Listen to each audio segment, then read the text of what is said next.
উন্নত চিকিৎসার জন্য মঙ্গলবার ৭ জানুয়ারি লন্ডনের উদ্দেশ্যে ঢাকা ত্যাগ করবেন বিএনপি চেয়ারপারসন ও সাবেক প্রধানমন্ত্রী বেগম খালেদা জিয়া।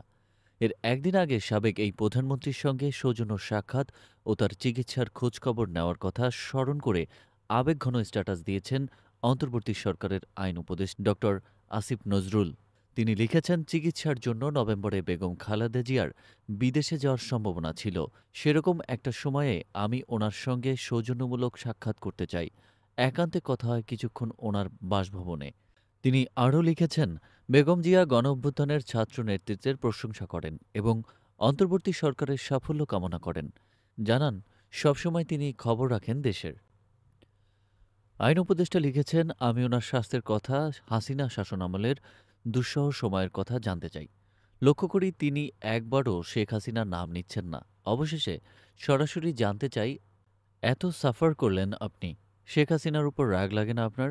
তিনি একটু নীরব থাকেন। তারপর ম্লান কণ্ঠে বলেন, রাগ করে কি করব বলেন, আল্লাহর কাছে বলি।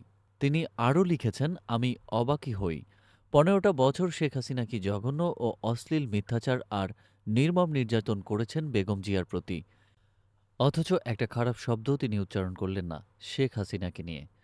আগামীকাল বেগম জিয়া চিকিৎসার জন্য যাচ্ছেন লন্ডনে। আল্লাহর কাছে দোয়া করি তিনি যেন সম্পূর্ণ সুস্থ হয়ে ফিরে আসেন দেশে।